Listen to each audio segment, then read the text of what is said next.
Halo,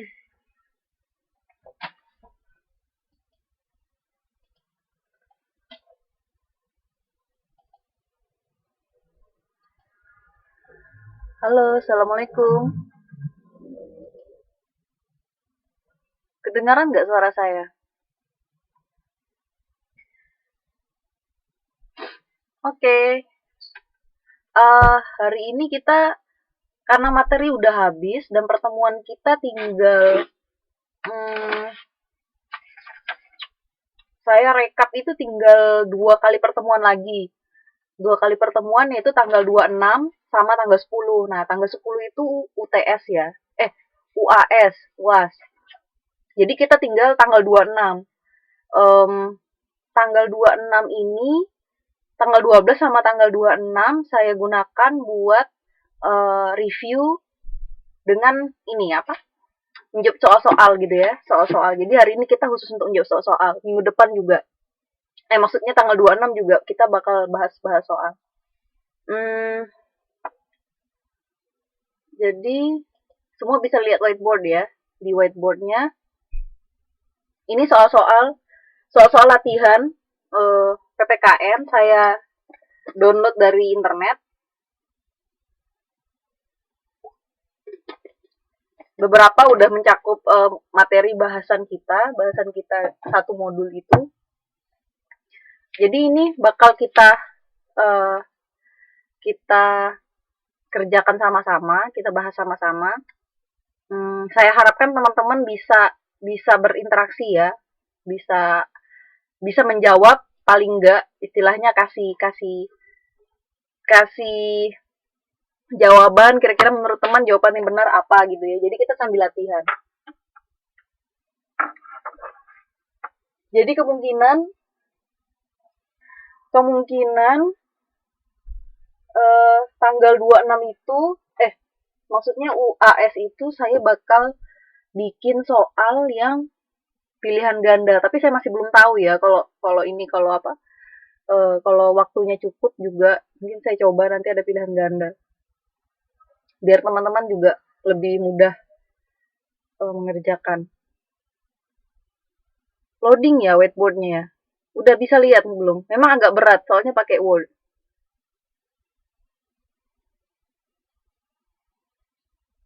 Mbak Santi udah bisa bisa lihat ini, bisa lihat whiteboardnya.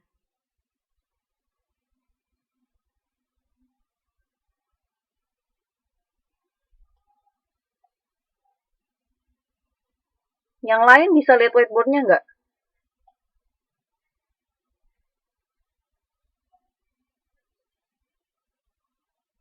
Oh ya, heeh. Nggak apa-apa Mbak Santi, ditunggu aja nanti mungkin dia bisa bisa ini bisa udah bisa muncul gitu ya. Kita mulai ya. Untuk nomor 1, dalam mencapai tujuan politik bebas aktif, Indonesia pada dasarnya menjalankan politik. Nah, menurut teman-teman, pilihan yang benar itu apa? Sudah sering ya ngelihat pilihan seperti ini ya. Kalau misalnya di ujian akhir nasional, nanti mungkin teman-teman nanti kan bentar lagi kan ujian akhir nasional ya. Bulan Juni kalau nggak salah ya, Juni tahun depan. Kan itu nggak terasa. Jadi teman-teman harus sudah familiar sama yang namanya pilihan-pilihan ganda, terus esai itu udah biasa ya. Kalau PPKN biasanya kelihatannya mudah, tapi sebenarnya tricky. Jadi kayak jawabannya tuh hampir sama semua. Nah, teman-teman harus benar-benar jeli, harus benar-benar uh, apa ya, benar-benar mengerti jawaban yang benar itu seperti apa. Jadi kalau PPKN itu sebenarnya teman-teman pasti udah tahu jawabannya, cuman karena dia jawabannya tuh hampir sama semua, jadi akhirnya kita salah gitu menjawab. Ya banyak tipuannya, benar. Nah contohnya di nomor 1, untuk mencapai tujuan politik bebas aktif, Indonesia pada dasarnya menjalankan politik apa? Ada yang bisa menjawab nggak? Mbak Ayu A. Yang lain? Mbak Ayu A. Mbak Susi A. Mbak Boel A. Oke. Nah, ini salah satunya ya. Jadi jawaban yang benar itu adalah nasional, yang E, gitu. Kenapa kenapa jawabannya benar itu adalah nasional? Nah, sebenarnya kan maksudnya politik bebas aktif. Nah, teman-teman harus ini ya, harus teliti ya. Di sini poin pentingnya adalah pada dasarnya menjalankan politik. Jadi pada dasarnya tujuan. Jadi untuk mencapai tujuan politik bebas aktif, Indonesia pada dasarnya menjalankan politik apa? Jadi maksudnya untuk mencapai tujuan politik itu sebenarnya tuh Indonesia tuh sedang menjalankan apa gitu loh. Maksudnya fungsinya buat apa? Nah, kepentingannya kan kepentingan nasional gitu loh. Jadi teman-teman harus jeli ya. Ini salah satu uh, soal yang tricky gitu. Mm-mm.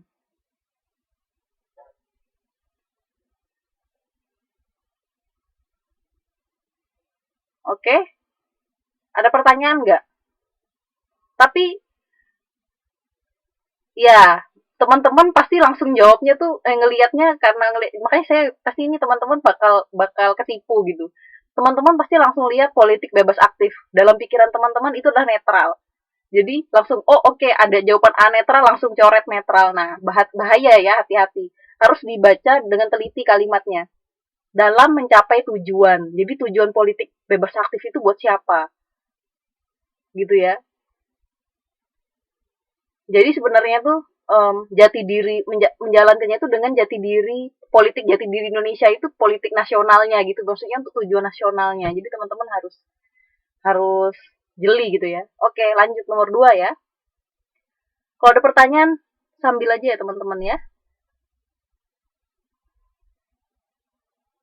Segala kebijakan pemerintah yang berkaitan dengan negara lain atau subjek hukum internasional guna mewujudkan tujuan nasional disebut. Mbak Santi C. Yang lain, Mbak Susi B. Mbak Boel B. Siapa lagi? Mbak Ayu E. Terus Mbak Apeng B. Oke, kita jawab ya. Tadi Mbak Santi bilang jawabannya adalah C. Segala kebijakan kita kita lihat benar-benar. Segala kebijakan pemerintah yang berkaitan dengan negara lain atau subjek hukum internasional lain guna mewujudkan tujuan nasional disebut. Kalau kita katakan hubungan diplomatik itu terlalu sempit karena hubungannya adalah negara, maksudnya negara satu dengan negara lain. Tapi di sini dikatakan subjek hukum internasional, jadi lebih luas.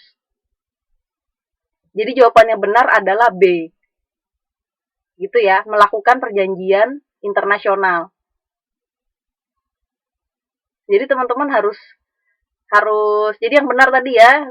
Terus kalau yang E, politik luar negeri, itu artinya kebijakan pemerintah itu apa ya? Ini tuh nggak jelas. Kalau yang E itu politik luar negerinya nggak jelas. Maksudnya apa gitu?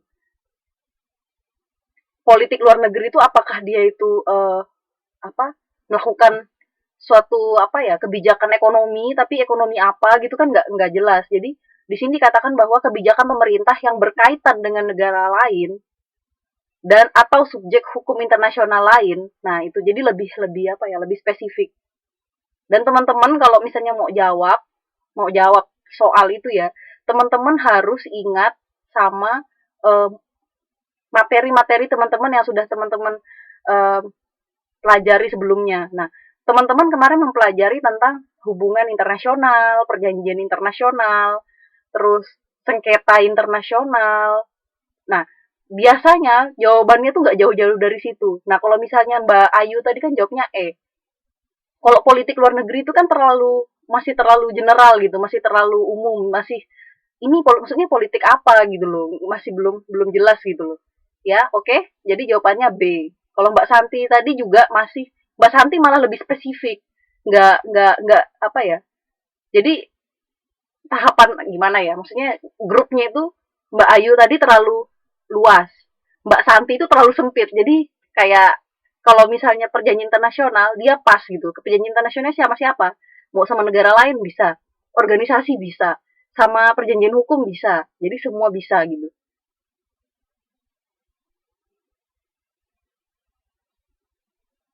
Oh, kenapa jawab C? Karena tentang hukum. Nah, kalau diplomatik itu nggak selalu tentang hukum, Mbak Santi. Diplomatik itu malah dia dia lebih ke bisa ke ekonomi, bisa ke budaya, bisa ke hukum juga bisa, gitu ya. Malah kalau diplomatik, hukum itu malah kurang. Kalau perjanjian internasional biasanya selalu ada hukumnya. Oke? Okay? Iya, benar Mbak Mbak Susi, diplomasi maksudnya. Gitu ya. Jadi teman-teman harus harus jeli. Nah, ini udah ada beberapa yang udah salah ya, hati-hati. Jadi nggak apa-apa salah kita belajar. Tapi ini saya pengen pengen bilang kalau PPKN tuh nggak semudah kelihatannya gitu loh. Apalagi waktu ujian nanti. Makanya kenapa kita belajar belajar ini teman-teman kan ntar lagi mau ikut ujian akhir nasional, terus ntar lagi kan UAS. Jadi kita mulai apa belajar gimana caranya menjawab uh, pilihan gandanya PPKN dengan baik dan benar. Karena biasanya suka tricky gitu, suka nipu-nipu. Oke, lanjut ya, nomor 3 ya. Iya, Mbak Ayu, benar. Sebenarnya semuanya itu benar, jadi hati-hati. PPKN itu jawabannya semuanya hampir benar. Tapi ada yang lebih spesifik, gitu. Kalau misalnya, itu bedanya pilihan ganda sama esai. Kalau esai, kita jawab kayak gitu bisa benar. Kalau Mbak Ayu jawab itu langsung bisa benar. Tapi kalau misalnya pilihan ganda, harus jeli. Yang spesifik yang mana. Semua benar, tapi yang paling benar yang mana. Gitu. Benar-benar. Oke, lanjut ya. Nomor 3. Mbak Boel udah jawab. Wah, Mbak Boel cepet banget.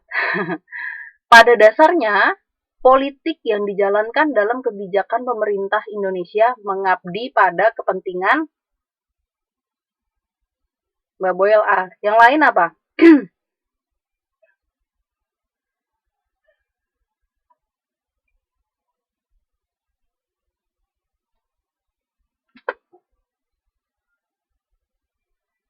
Nomor 3.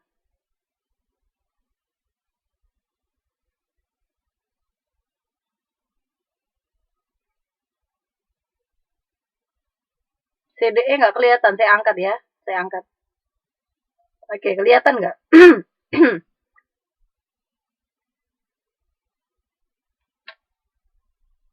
Saya ulangi pertanyaannya. Pada dasarnya, politik yang dijalankan dalam kebijakan pemerintah Indonesia mengabdi pada kepentingan A. Nasional, B. Internasional, C. Manusia, D. Dunia, E. PBB.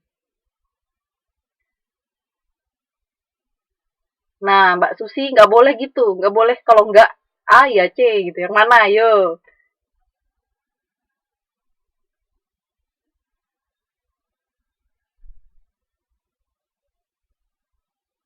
Mbak Ayu tadi udah jawab D. Mbak Boel A. Mbak siapa lagi yang udah jawab?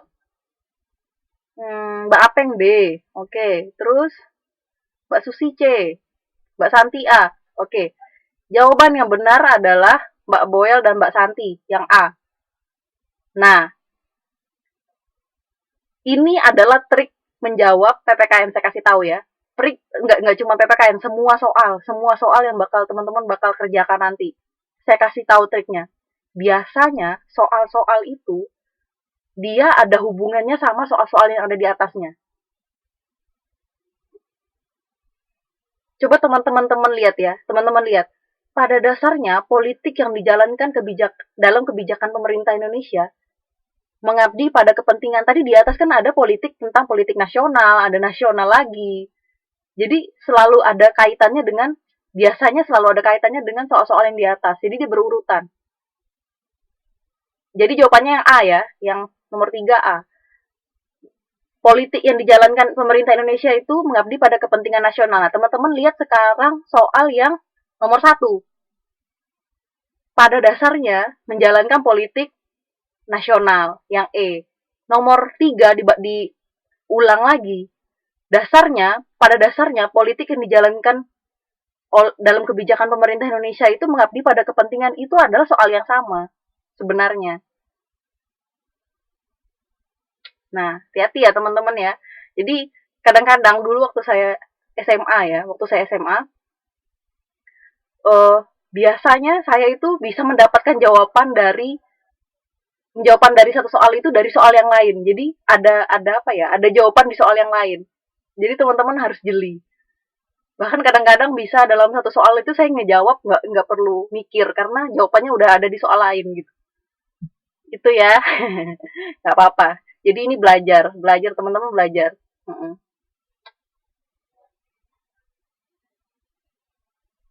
Lanjut, nomor 4. Mbak Boyle yang E. Menurut ketentuan hukum yang berlaku, lembaga yang mewakili pelaksanaan politik luar negeri di negeri asing adalah, ulangi ya, menurut ketentuan hukum yang berlaku, lembaga yang mewakili pelaksanaan politik luar negeri di negeri asing adalah, ayo yang mana? A. Presiden. B. Menteri Luar Negeri. C. Dubes luar biasa. D. Korp konsulat. E. Korp diplomatik. Yang mana? Ingat ya, lembaga yang mewakili pelaksanaan politik luar negeri. Korp itu kayak apa ya? Kayak departemen, iya kayak lembaga. Korp itu lembaga, kayak departemen.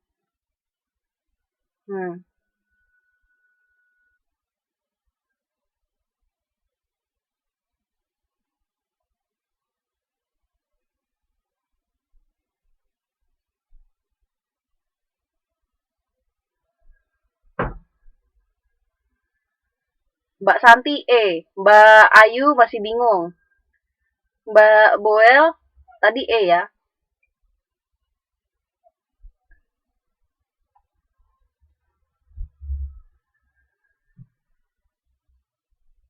Ayo yang mana? Yang lain Mbak Ana, Mbak Apeng, Mbak Apeng, baru 6 orang ya, nggak apa-apa. Mbak Susi tadi udah jawab belum? Mbak Ayu B, Mbak Apeng B, oke. Kita jawab ya. Jawaban yang benar adalah E, korp diplomatik. Kenapa E? Teman-teman garis bawahi lembaga pertama. Yang kedua adalah politik luar negeri, garis bawahi. Yang ketiga, negeri asing. Jadi, lembaga yang melaksanakan politik di negeri asing.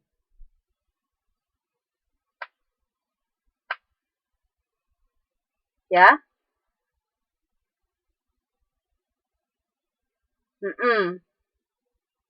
Oke, udah paham semua belum? Ini ada jawabannya di atas ya, benar. Jadi, teman-teman ini ya, ada beberapa yang udah mulai jeli. Di sini, garis bawahi lembaga, garis bawahi yang melaksanakan politik luar negeri, kemudian di negeri asing. Jadi, dia tinggalnya di negeri asing. Jadi, dia tinggal di negeri asing. Ya. Kalau misalnya C, dubes luar biasa, dubes. Nah, dubes itu hampir benar, tapi luar biasanya ini yang nggak benar gitu loh. Maksudnya, dubes luar biasa itu biasanya ada kalau ada suatu apa di negara-negara tertentu gitu ya, atau di negara-negara yang misalnya konflik tak apa gitu. Oke, udah ngerti semua ya? Ada pertanyaan nggak? Kalau yang B, Menteri Luar Negeri, dia tinggalnya di Indonesia. Kalau luar negeri, dia Menteri Luar Negeri itu dia nggak apa istilahnya. Kalau perwakilan Indonesia di luar negeri itu namanya diplomat atau dubes, gitu ya. Sip, nomor 5. Maksud dari perjanjian internasional ialah Mbak Boyle C. Ayo.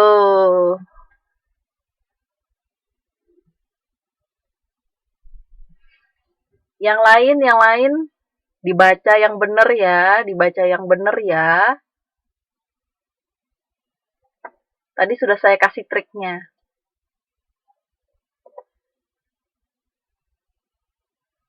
Yang lain Mbak Santi, Mbak Ana, Mbak Apeng. Mbak Boyle kenapa diganti?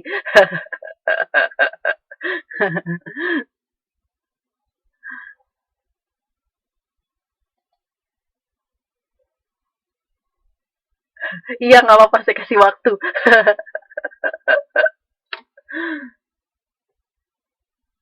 Hati-hati ya. Oke, Mbak Boyle B. Mbak Ayu B. Ayo, siapa lagi?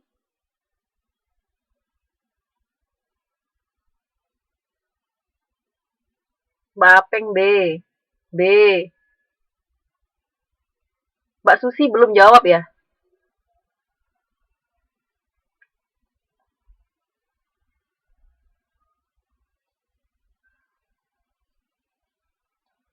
Ya udah kita jawab ya. Jawaban yang benar.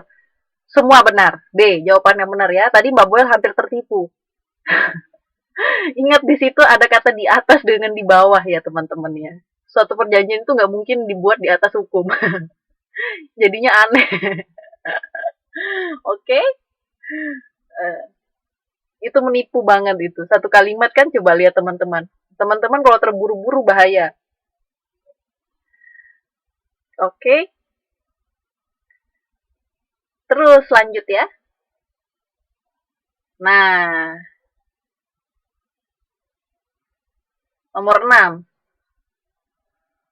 Nomor 6 ini teman-teman perlu sedikit mengingat sesuatu, tapi ya susah juga sih. Ini yang nah, coba kita tebak dengan menguji keberuntungan kalian coba.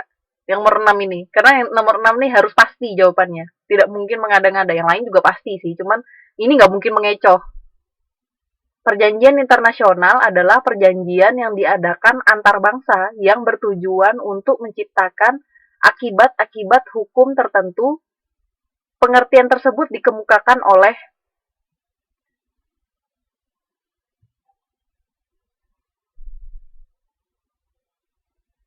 Nah, di sini ada trik.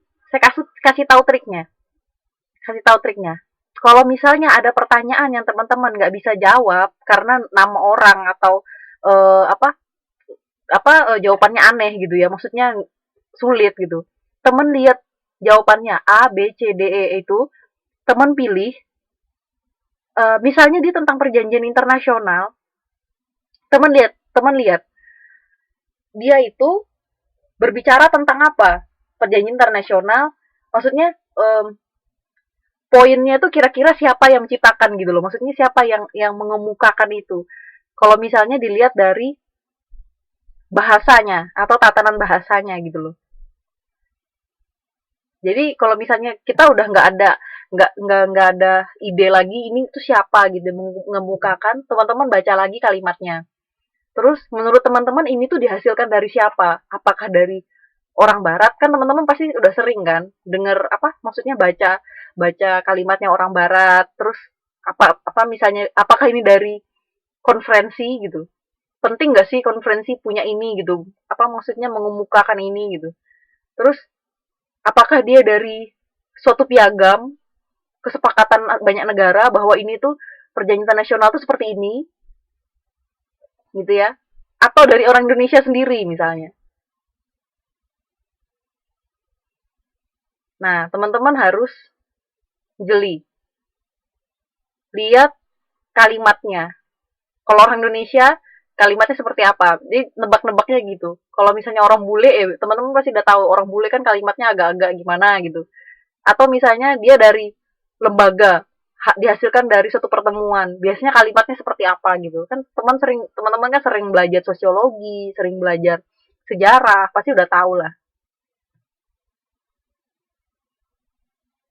Mbak Ayu. Halaman 60 ya Mbak Ayu. Oke, ayo jawabannya apa?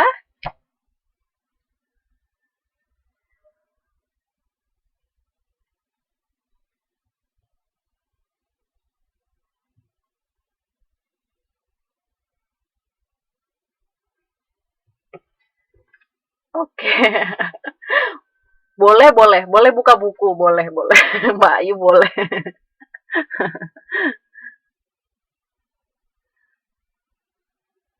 Jawabannya ya benar E. Teman-teman tapi harus ini ya, harus harus pakai insting ya. Pertama-tama insting dulu aja gitu, insting. Terus kalau misalnya mau ngecek ya cek aja di buku. Cek. Oh, tadi triknya saya biasanya adalah saya baca kalimatnya. Kalau misalnya teman-teman sering-sering baca apa orang bule itu biasanya orang barat itu biasanya bikin bikin suatu pernyataan itu seperti apa. Orang Indonesia bikin pernyataan seperti apa gitu. Jawabannya E, Mbak Ayu. Jawabannya E. Profesor Dr. Mohtar Kusumatmaja itu di halaman 60 benar.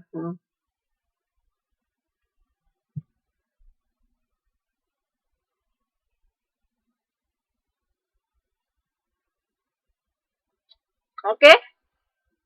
Ya, semuanya tadi hampir benar. Ada yang jawab yang lain nggak? Mbak Buel tadi agak bingung ya. Kalau nggak E, ya A. Oke. Lanjut ya. Nomor 7. Hal-hal yang menyebabkan dibatalkannya suatu perjanjian, kecuali A. Adanya mufakat. B. Adanya kecurangan. C. Adanya ancaman dari sebelah pihak. D. Ada pihak yang dirugikan. E. Terjadinya pelanggaran. Yang mana? Hati-hati ya, ada kata kecualinya ya, hati-hati.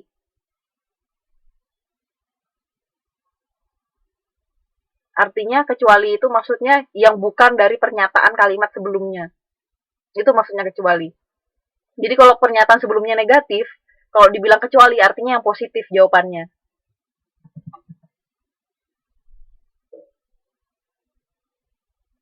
Hmm? Apa Mbak Ayu? Belum saya jawab yang nomor 7. Mbak Ayu nanya yang nomor berapa? Yang nomor 6 apa yang nomor 7? Nomor 6 ya, nomor 6 E.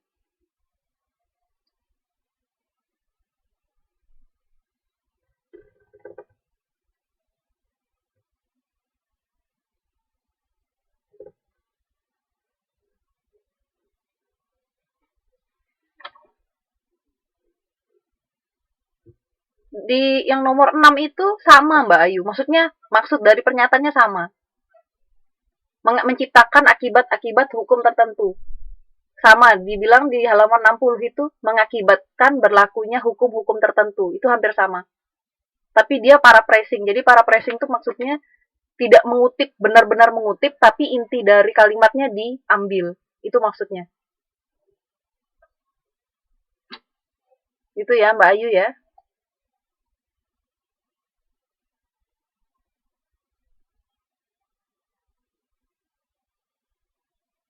Udah ngerti Mbak Ayu?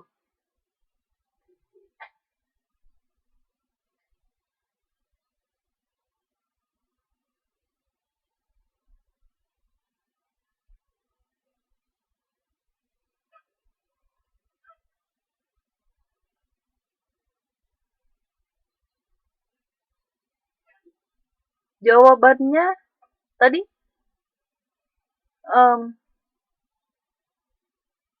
oh, maksudnya menciptakan. Enggak. Eh jadi teman-teman saya kasih tahu ya. Jadi ada pernyataan ada cara namanya paraphrasing. Jadi paraphrasing itu adalah mengutip pernyataan orang lain tapi tidak mengutip semuanya. Jadi dia mengutip dengan menggunakan bahasanya sendiri. Jadi maksudnya menciptakan. Nah, menciptakan kan katanya. Tapi Mbak Ayu harus lihat akibat-akibat menciptakan akibat-akibat hukum tertentu itu hampir sama dengan mengakibatkan berlakunya hukum tertentu. Jadi hukum tertentu itu menjadi ada sama dengan mengakibatkan apa berlakunya hukum tertentu. Nah, itu sama ya.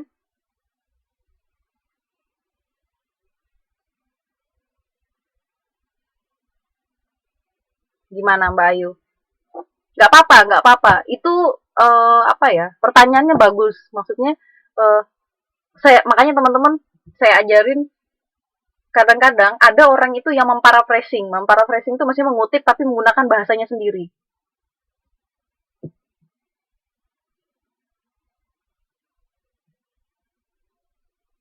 Nah, kalau konvensi Wina itu dia dia lebih apa ya?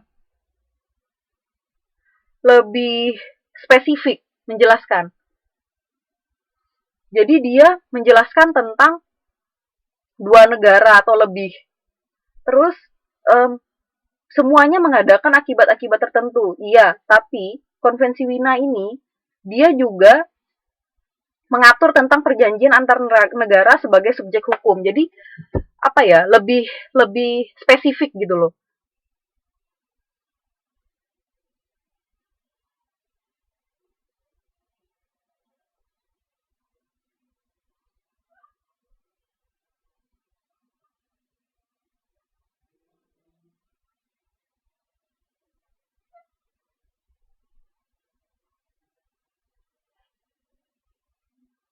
Mbak Susi, kalau nomor 6 di buku Bangsa-Bangsa. Iya, bangsa-bangsa itu antar bangsa. Bangsa-bangsa itu antar bangsa sama.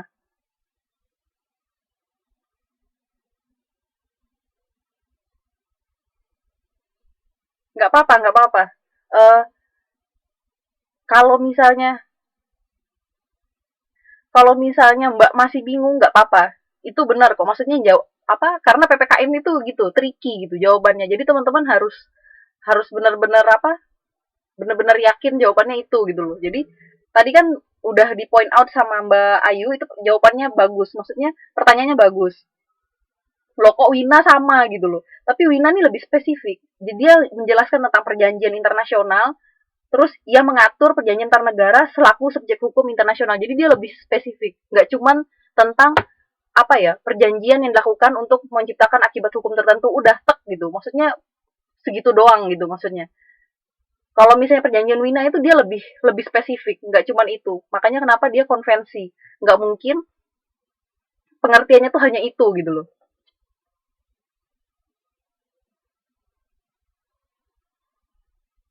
Oke? Okay? Hmm,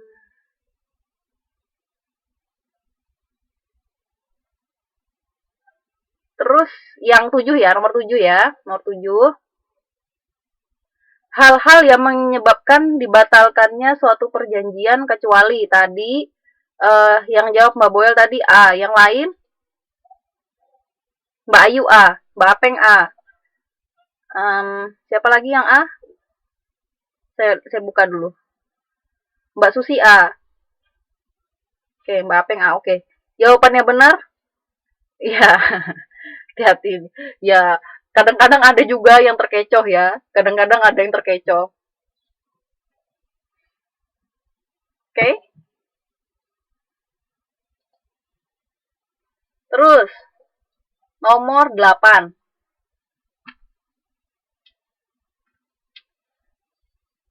Nomor 8 ya. Hal-hal yang menyebabkan berakhirnya suatu perjanjian adalah A. Salah satu pihak ingin mengakhiri. B. Habisnya masa perjanjian. C. Bertambahnya anggota. D. Tidak ada pihak yang dirugikan.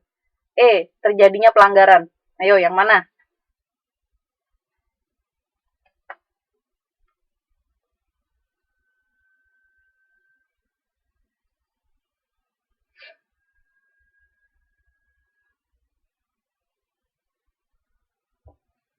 Ayo, yang mana? Sudah jawab semua belum?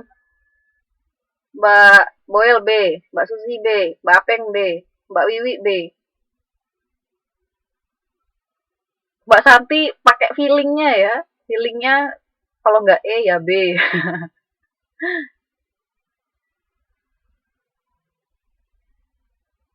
Apa yang menyebabkan berakhirnya suatu perjanjian?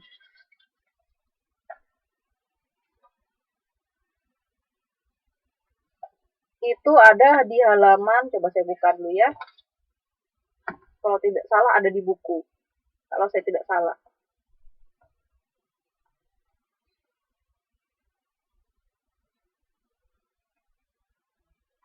Perjanjian internasional. Hmm,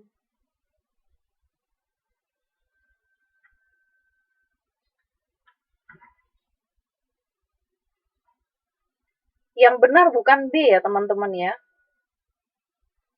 Yang benar itu A.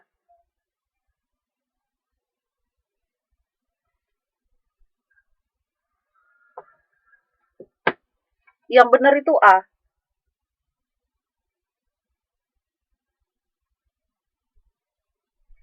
Kalau misalnya uh, ini memang memang nggak ada saya jelaskan juga di buku kayaknya memang tidak dijelaskan.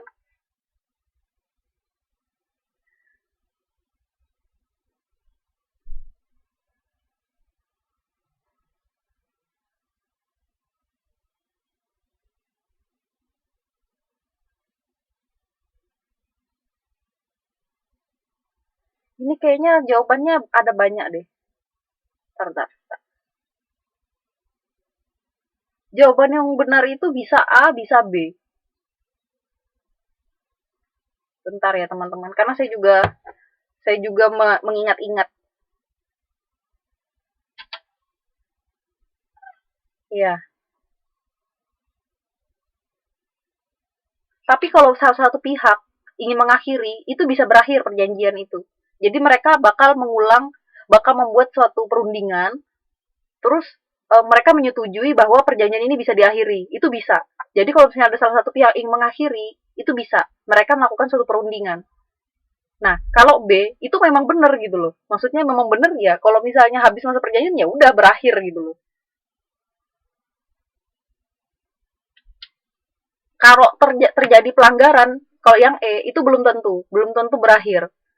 Karena biasanya dia akan prosesnya panjang biasanya, nggak langsung diakhiri. Tapi biasanya mereka apa ya?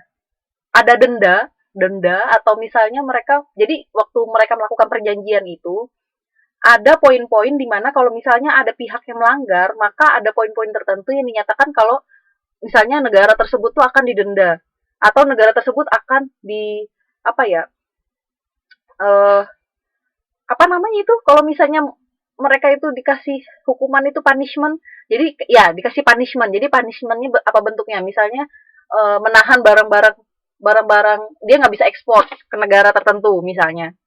Nah kalau E itu agak sulit untuk mengakhiri satu perjanjian, pelanggaran itu tuh prosesnya panjang kecuali pelanggarannya sangat berat dan itu pun jarang. Itu ya. Teman-teman lihat di halaman 65. Ini saya baru lihat. Halaman 65, buka buku modulnya ya. Buka buku modulnya.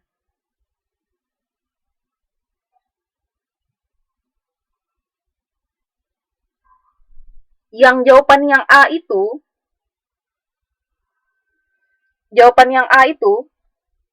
ada di jawabannya itu bisa nomor 1, bisa nomor 4. Jadi dua-duanya. Nah, tapi jawaban habis masa perjanjian itu ada di nomor 2. Jadi jawabannya ada dua ya. Kalau nggak A ya B. Jadi dua-duanya benar. Jadi teman-teman benar. A atau B jawabannya. Ya. Yang A benar, yang B benar. Mbak lihat halaman 65. Eh, telah tercapai tujuan perjanjian. Itu kalau misalnya salah satu pihak sudah merasa tujuan perjanjian sudah tercapai, maka dia ingin mengakhiri, itu bisa diakhiri. Terus eh, nomor 4 di halaman 65, persetujuan dari para peserta untuk mengakhiri perjanjian itu sama. Jadi ada pihak peserta yang ingin mengakhiri perjanjian, itu bisa diakhiri. Gitu ya. Mbak Ayu lihat di buku halaman 65 ya.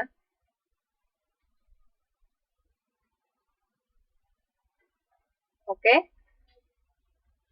Lihat di halaman 65. Yang B itu ada, langsung poinnya ada di nomor 2. Jadi jawabannya kalau nggak A ya B, oke? Kita refer ke buku. Jadi kalau ada jawaban yang membingungkan kita bisa lihat.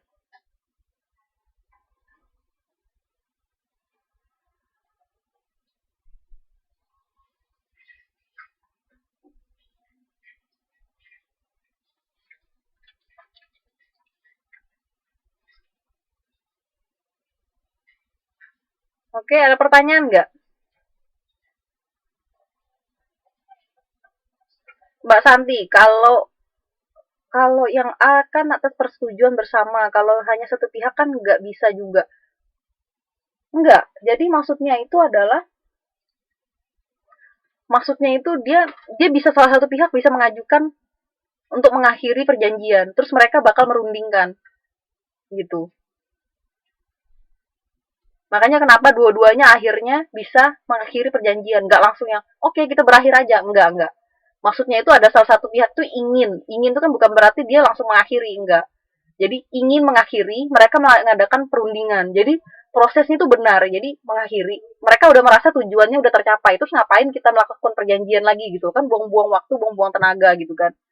Jadi mereka akan melakukan perundingan ini kayaknya perjanjiannya tujuannya udah tercapai.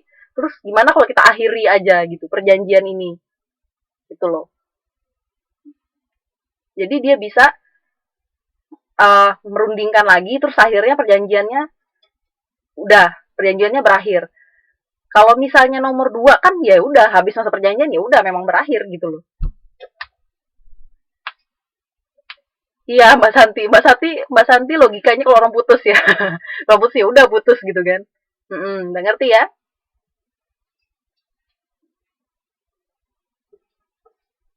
Tapi biasanya memang ada kalau misalnya untuk di beberapa soal ujian itu biasanya memang ada beberapa soal itu yang jawabannya itu eh jawabannya tuh ada di beberapa pilihan gitu.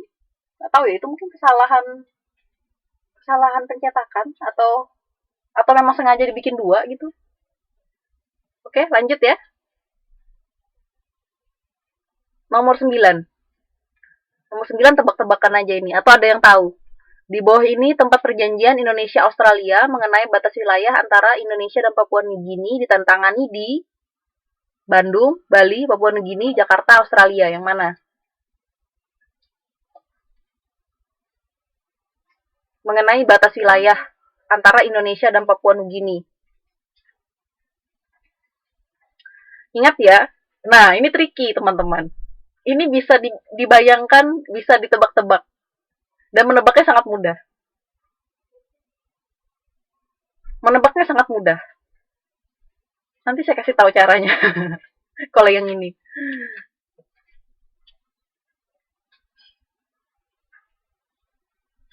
Jawaban yang benar adalah jedeng jedeng jedeng jedeng. Jawabannya benar adalah B. Bali. Kenapa Bali? Australia senang dengan Bali. Itu jawabannya.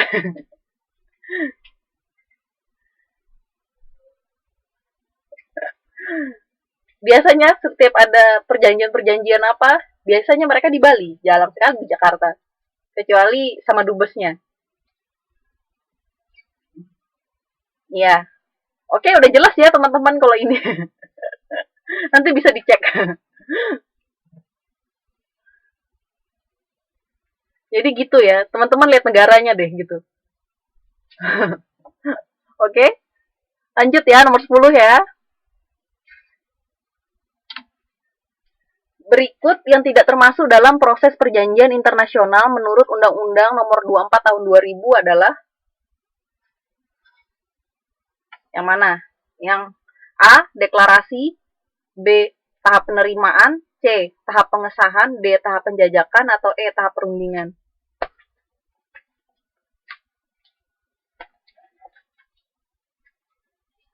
Undang-Undang Nomor 24 Tahun 2000. Coba saya cek ada nggak di buku. Menu proses perjanjian internasional itu ada ya prosesnya ya. Kalau teman lihat ya, proses perjanjian internasional. Iya nggak apa-apa Mbak Amini. Maaf, saya hampir ini.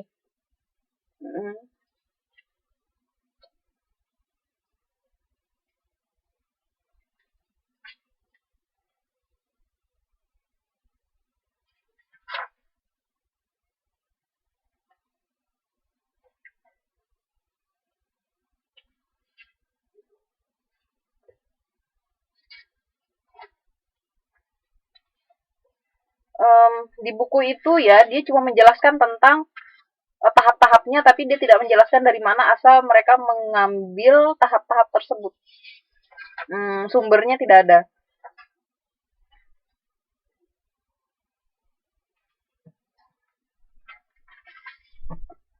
Jawabannya yang mana, teman-teman?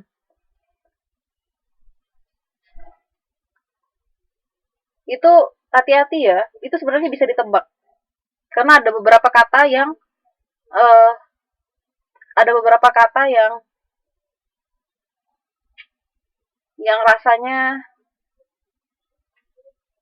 yang rasa-rasanya tidak mungkin.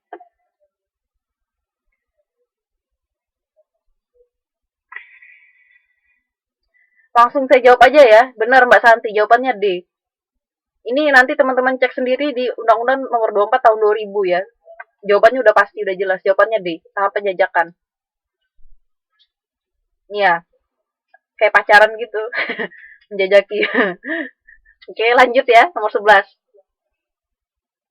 Berikut ini yang tidak termasuk sumber hukum internasional adalah A. Prinsip-prinsip hukum umum, B. Traktat asas-asas hukum, C. Perjanjian internasional, hubungan internasional, atau keputusan pengadilan. Berikutnya yang tidak termasuk sumber hukum internasional.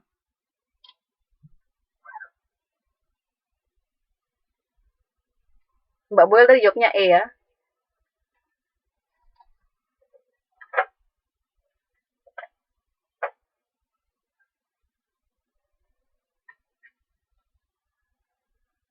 Hati-hati ya teman-teman ya. Yang tidak termasuk loh ya. Yang tidak termasuk loh ya. Sumber hukum internasional. Ingat, spesifik. Harus spesifik. Spesifiknya adalah hukum internasional. Ingat, lebih spesifik.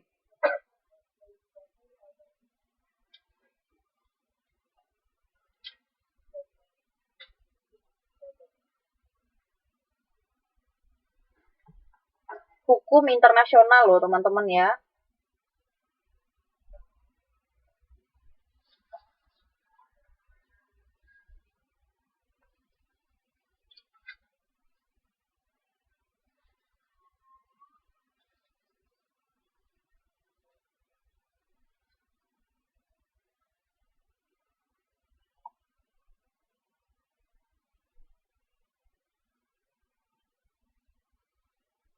Yang tidak termasuk.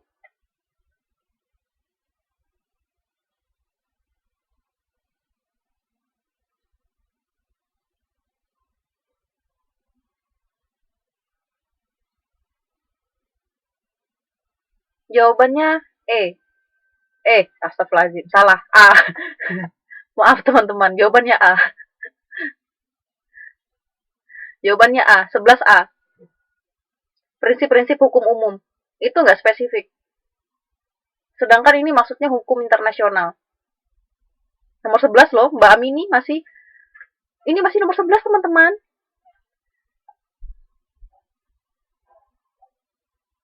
Nanti dulu nomor 12-nya, nomor 11 dulu. Nomor 11, nomor 11. Karena saya masih mikir juga Mbak Boy. Itu kenapa saya bilang jawabannya A, itu prinsip-prinsip hukum umum. Teman-teman lihat di halaman 89.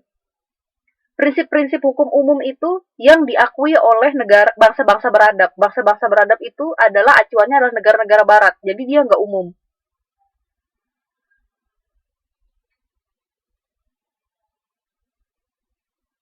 Oke, nomor 11 ya. Jawabannya A.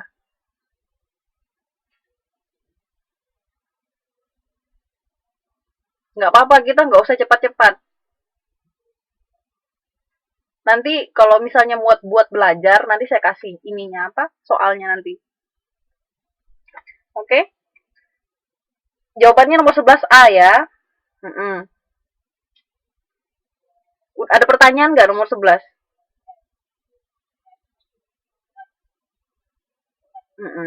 Nggak ada ya? Nggak ada pertanyaan nomor 11? Oke, lanjut ya. Nomor 12. Tokoh yang pertama kali mengemukakan politik luar negeri bebas aktif adalah, tadi Mbak Boyle jawabnya A. Yang lain? Oke, Mbak Mini A.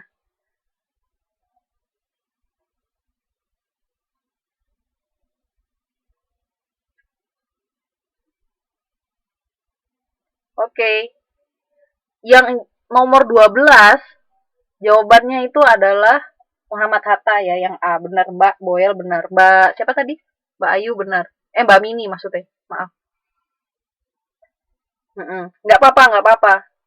Memang eh, Mbak Boyle benar, bisa boleh cepat-cepat, tapi mungkin teman-teman yang lain kan nggak bisa catch up nanti. Apa sih? Ya itulah. Oke, nggak apa-apa. Lanjut ya, nomor 13 ya. Hmm. Tahap terakhir dalam perjanjian internasional yaitu A. Pengesahan, B. Pengikatan diri, C. Penandatanganan, D. Internalisasi, E. Perundingan. Nih, mudah sekali ya, mudah sekali. Iya, jawabannya benar ya. A. Jawabannya pengesahan. Hmm. Kalau pengikatan diri itu nggak tahu itu jawaban dari mana, itu aneh. Kalau internalisasi juga aneh. Penandatanganan itu masih jauh. Jadi setelah ditandatangani baru disahkan. Perundingan itu di awal. Bener ya. Nomor 14. Di bawah ini negara-negara pendiri ASEAN adalah, ayo yang mana?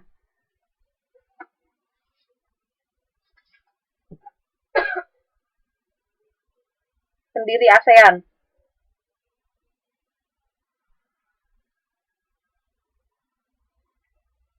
Mbak Boyle deh, yang lain?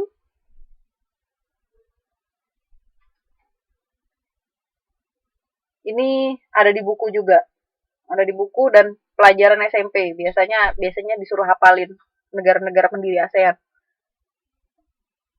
Nggak apa-apa Mbak Riri, masuk.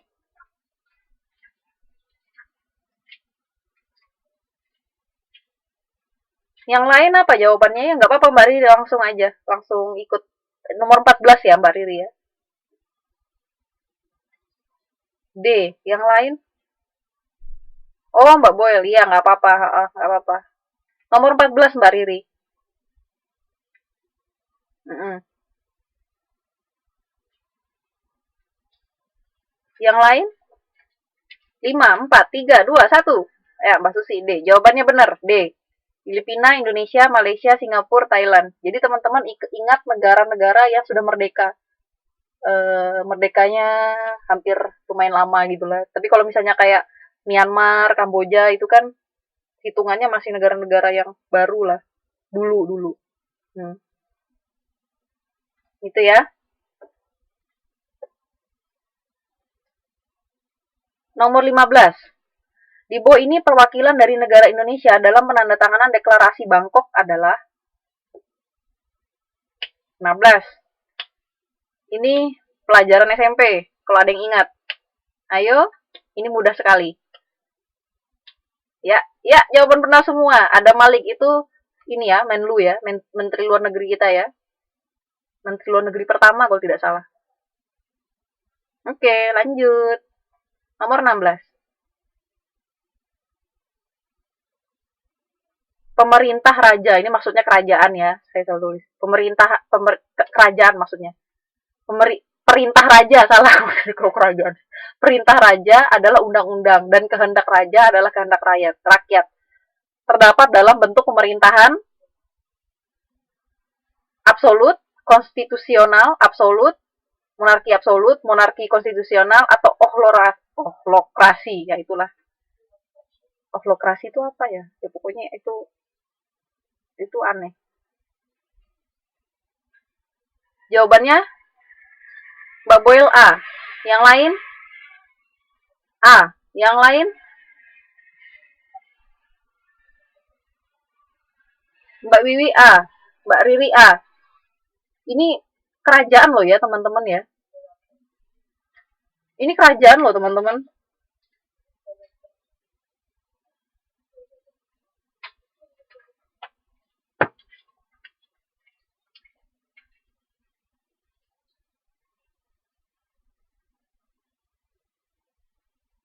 Perintah raja adalah undang-undang, kehendak raja adalah kehendak rakyat.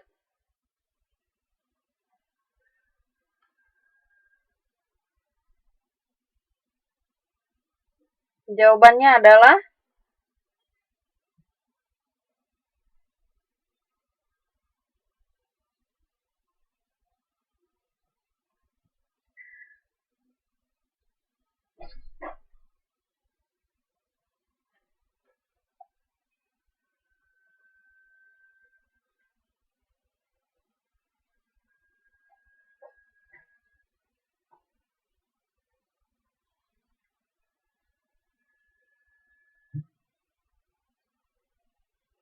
jawaban yang betul itu A, Republik Absolut.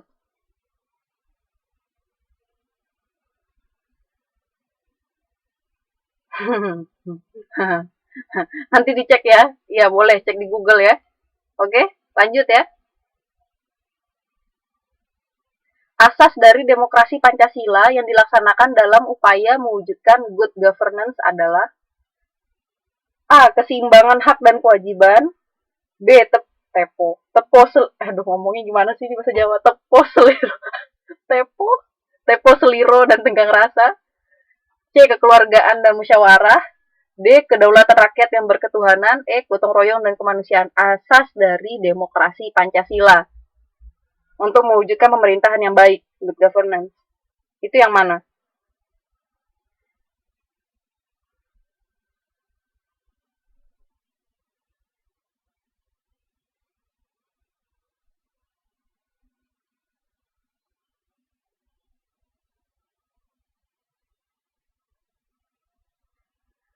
Oke, jawabannya A ya, keseimbangan hak dan kewajiban.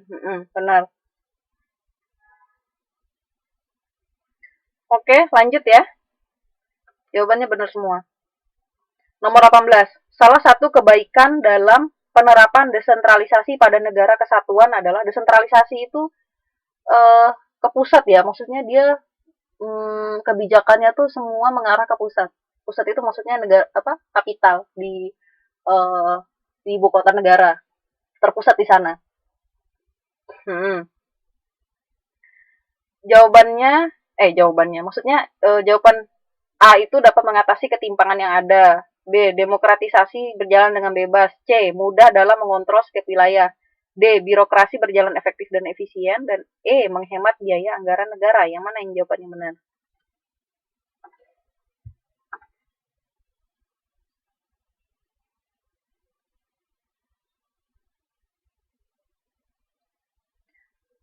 Penerapan desentralisasi di negara kesatuan.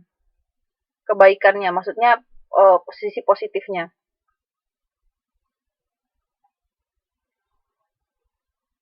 Nomor 18 ya. Jawaban yang benar adalah 5, 4, 3, 2, 1. Oke, saya jawab ya. Jawaban yang benar adalah C. C. Yang benar C. Kenapa yang A itu salah? Karena desentralisasi itu pasti ada ketimpangan. Karena dia terpusat. Jadi negara-negara lagi. Jadi wilayah-wilayah yang uh, lebih jauh atau yang terisolasi ya susah gitu. Ya, akhirnya pasti ada ketimpangan. Terus tadi ada yang ngejawab, ada yang jawab D nggak? Nggak ada yang jawab D ya. C sama A ya. Oke. Okay. Kalau desentralisasi itu dia karena mengontrol dari satu satu tempat terpusat. Jadi dia apa ya, lebih lebih okay, wilayah ini karena dia terpusat. Jadi semuanya itu bisa dikontrol dengan baik di pusat. Kalau masalah mengontrol, tapi kan efeknya kan kita nggak tahu. Nomor 19. Sistem pemerintahan di mana kekuatan legislatif lebih kuat daripada kekuasaan eksekutif adalah presidensial, parlementer, konstitusional, referendum, republik absolut.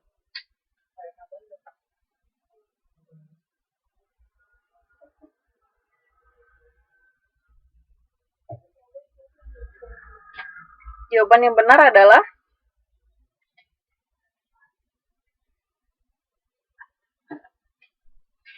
jawabannya C ya, konstitusional.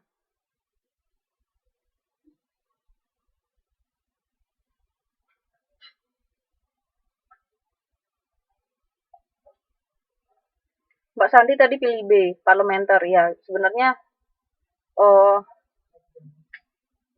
kalau kalau parlementer itu semuanya artinya legislatif yang mengurus, yang apa ya? Semuanya itu mengarah ke legislatif. Jadi kekuasaannya eksekutif itu nggak ada. Kalau misalnya presidensial artinya maksudnya eh, kekuasaan itu hampir semuanya presiden. Yang kekuasaan penuh tuh hampir semua presiden gitu.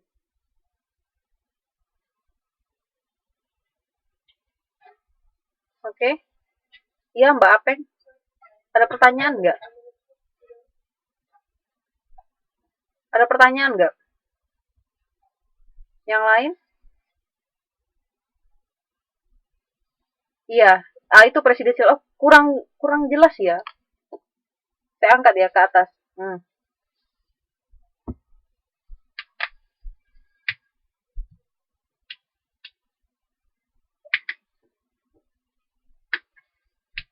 Lanjut ya. Ada pertanyaan?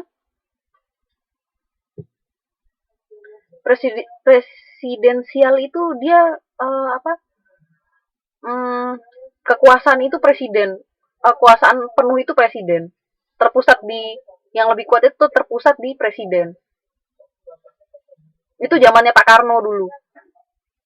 Zamannya Pak Karno. Itu presidensial. Jadi kekuasaan yang paling kuat, kekuasaan hampir absolut itu punya presiden. Jadi dia bisa mengatur, bahkan legislatif pun dia nggak punya kekuasaan apa-apa. Itu ya.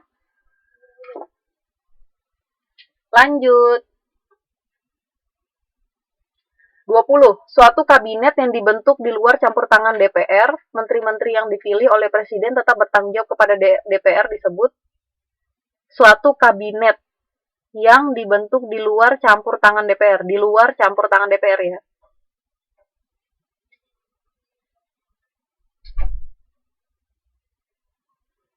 20.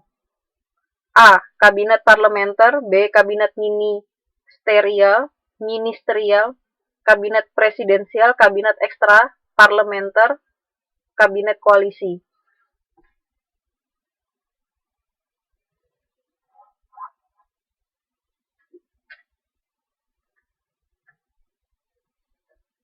Jawabannya D. Mm-mm.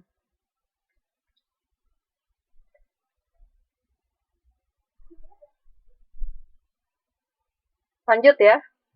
Itu nanti teman-teman cek aja di internet ya. D.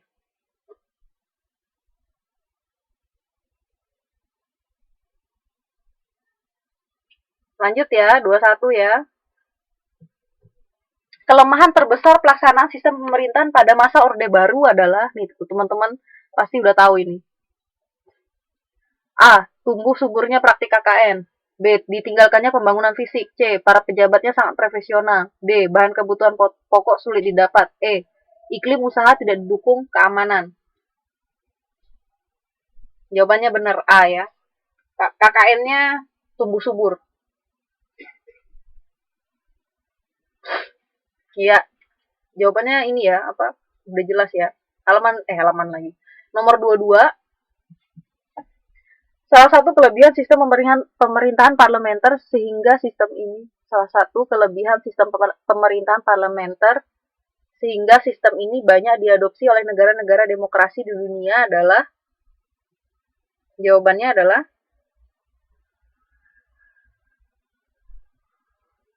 kontrol terhadap eksekutif dapat dilakukan secara efektif melalui parlemen. Pemerintah sering berganti-ganti akibat mosi tidak percaya. Kemudian Perdana Menteri berkuasa untuk mengganti menteri-menterinya maksudnya ini tanpa persetujuan parlemen. Itu kurang ya, tanpa persetujuan parlemen. Kekuasaan kepala negara bersifat mutlak. Kemudian yang E merupakan sistem yang dipraktikkan oleh negara-negara maju. Kenapa ini keuntungan ya? Artinya kelebihannya itu adalah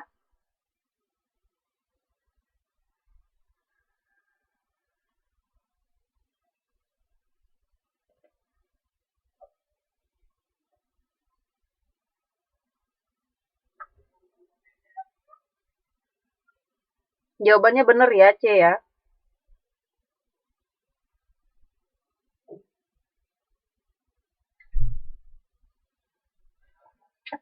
Halaman nomor 23.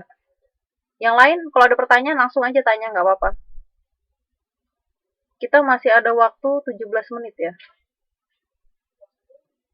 17 menit, oke. Teman-teman jawab ya, saya mau minum bentar.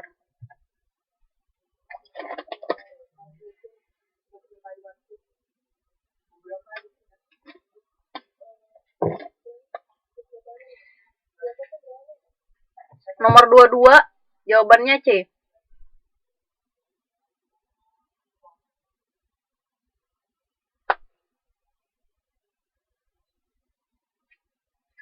Dua tiga, dalam sistem presidensial yang menyelenggarakan pemerintahan dalam arti yang sebenarnya adalah A. Presiden bersama dengan DPR, bersama dan DPR dengan DPR. B. Presiden dan Wakil Presiden. C. Presiden dan Perdana Menteri. D. Presiden, Wakil Presiden dan Menteri-menterinya. E. Kepala Negara dan Perdana Menteri. Jawabannya yang mana? 23 D. Ya, jawabannya D ya. Maksudnya eksekutif. Dalam arti yang sebenarnya, tapi sebenarnya kan maksudnya presidensial itu presiden. Tapi dalam arti sebenarnya menjalankan ya bawahannya presiden. Maksudnya itu eksekutifnya. Pembantu-pembantunya lah. Pembantu-pembantu presiden. Wakil presiden dan menteri-menterinya itu kan pembantunya presiden. Kemudian 24. Dalam pelaksanaannya dasar bentuk pemerintahan republik dapat dikategorikan menjadi dua, yaitu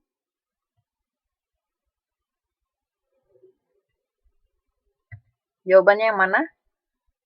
Lihat nggak ini? Saya angkat aja 24.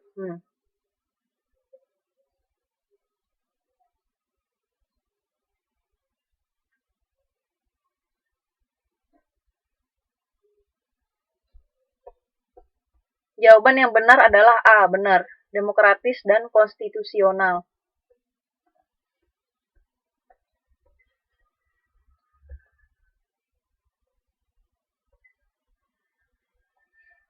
Lanjut ya. Kayaknya teman-teman udah lumayan mengerti ya kalau ini ya. Kalau parlementer itu yang menyelenggarakan itu ya presiden DPR, tapi lebih kuat ke DPR. Jadi DPR itu bisa melakukan apa namanya? Maksudnya kekuasaannya lebih kuat aja kalau DPR. Itu parlementer. Mereka bisa mengajukan mosi tidak percaya, bisa mengajukan, pokoknya kekuatannya lebih besar aja daripada presiden. 26, oh iya 26-nya hilang. Nggak apa, lanjut. Lanjut 25.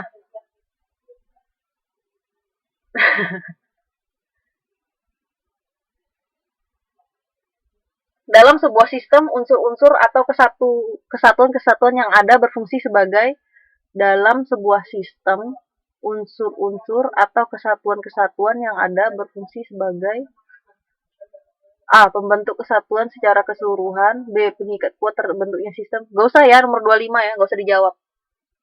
Ini pertanyaannya sangat aneh.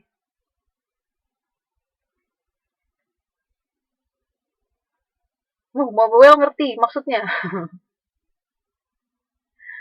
Gak usah dijawab nomor 25.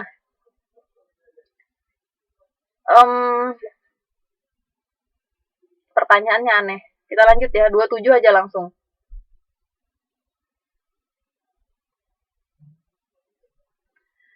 Titik tolak pertumbuhan negara secara primer diawali dengan, primer itu artinya basic ya.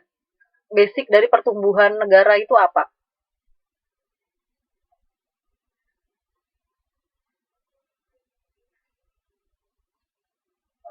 A. Bentuk negara yang paling sederhana. B. Perjanjian di antara rakyat itu sendiri. C. Perjanjian antara rakyat dengan penguasa. D.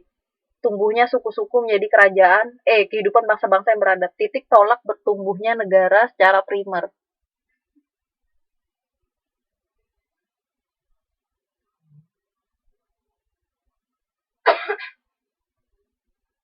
Yang lain? Mbak Boel B. Yang lain?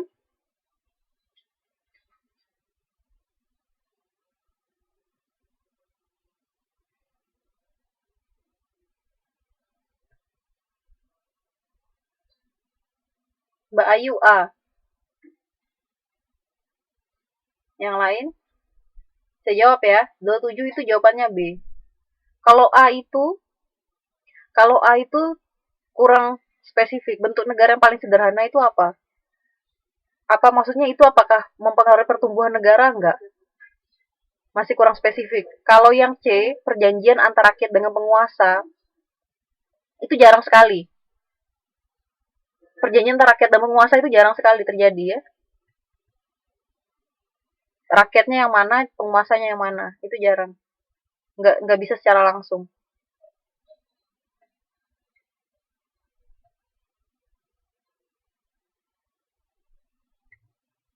Kalau yang B, perjanjian di antara rakyat itu sendiri, itu perjanjian itu kan ada yang secara tertulis, ada yang tidak tertulis. Nah, kalau misalnya negara itu bisa bertumbuh secara primer, itu masih secara basic. Itu adalah perjanjian tidak tertulis di antara rakyat itu sendiri.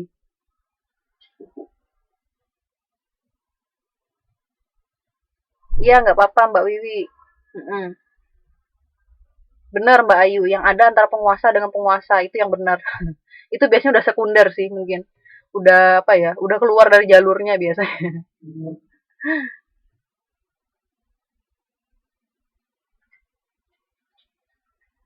Ya, benar Mbak Susi. Jawabannya B. Lanjut ya. 28. Pemerintahan dalam arti sempit mencakup.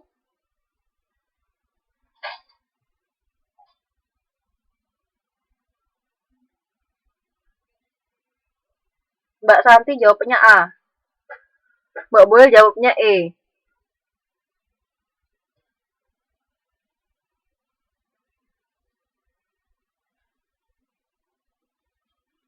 Yang lain Mbak Susi E. Ya, jawabannya E ya, teman-teman ya.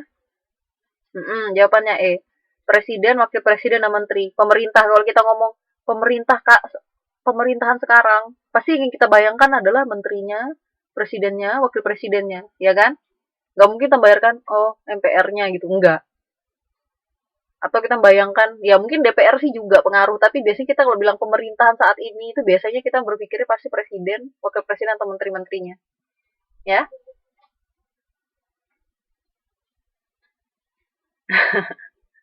Nomor 29.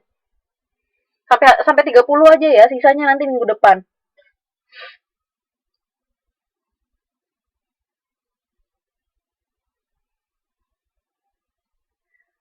Pembatalan atau pernyataan tidak sah oleh Mahkamah Agung terhadap putusan hakim di bawahnya dinamakan judicial review, kasasi, grasi, amnesti, banding. Yang mana?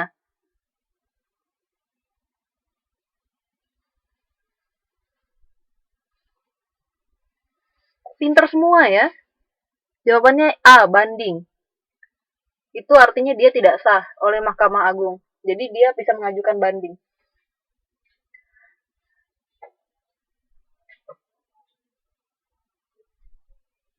Pembatalan, kasasi itu pembatalan.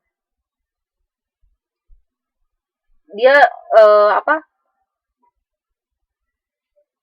Upaya tidak puas, kalau kalau kalau bahasanya Google itu kasasi itu upaya tidak puas terhadap keputusan pengadilan. Ya mirip sama banding sih. Cuman dia lebih ke arah um, membatalkan keputusan pengadilan. Kalau ini kan tentang pernyataan tidak sah oleh Mahkamah Agung.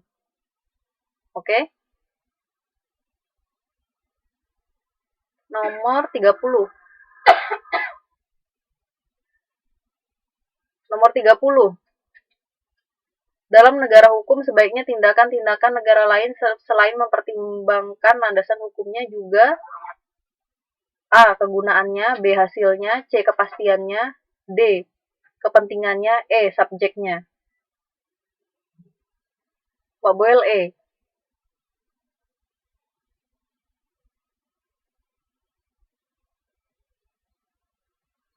Yang lain? 29 jawabannya A ya, Mbak Ayu. 29 A, banding. Nomor 30.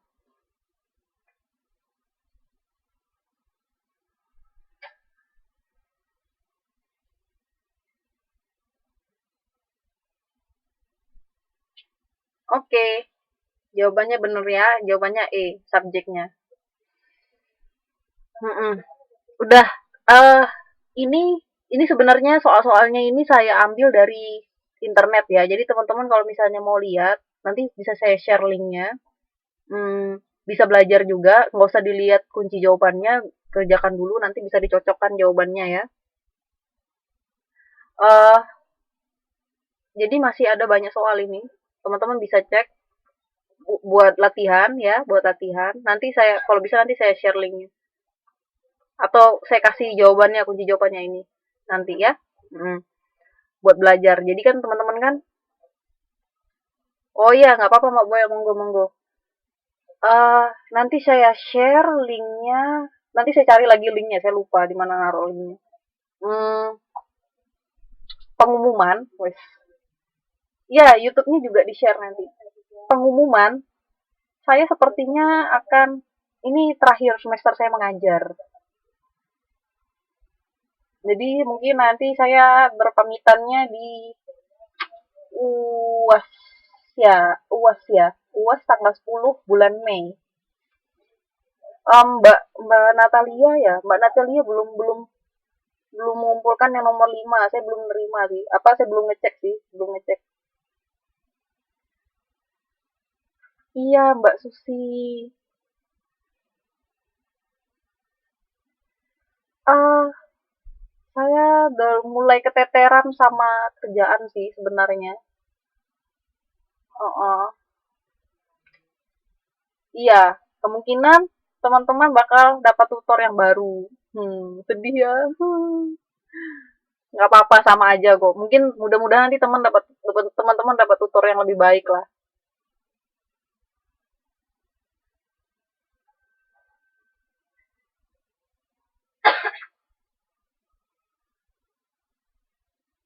Nggak apa-apa, ini maksudnya kemarin itu kan ada Pak, karena setiap setiap apa ya, setiap semester itu kan selalu ditanya mau lanjut apa enggak gitu. Jadi kemungkinan saya kayaknya semester semester ini nggak lanjut sampai teman-teman ini habis ya, ya semester ini semester 2 kan, semester satu, semester 2. Mm-mm. Jadi habis semester ini, jadi saya nggak lanjut ke semester depan.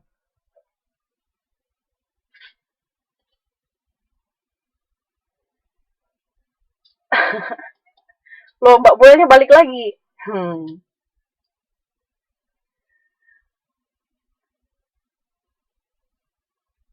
Enggak, saya masih lama sih sebenarnya di sini, cuman kayaknya udah mulai keteteran gitu. Udah mulai keteteran sama kerjaan. Heeh. Nggak apa-apa.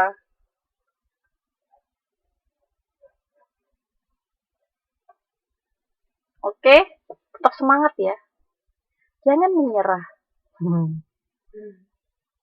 Nanti kalau misalnya ada pertanyaan-pertanyaan bisa aja nanti apa? Eh chatting-chatting sama saya gitu. Mau tanya yang lain juga nggak apa-apa sih, mau curhat. Enggak, ya.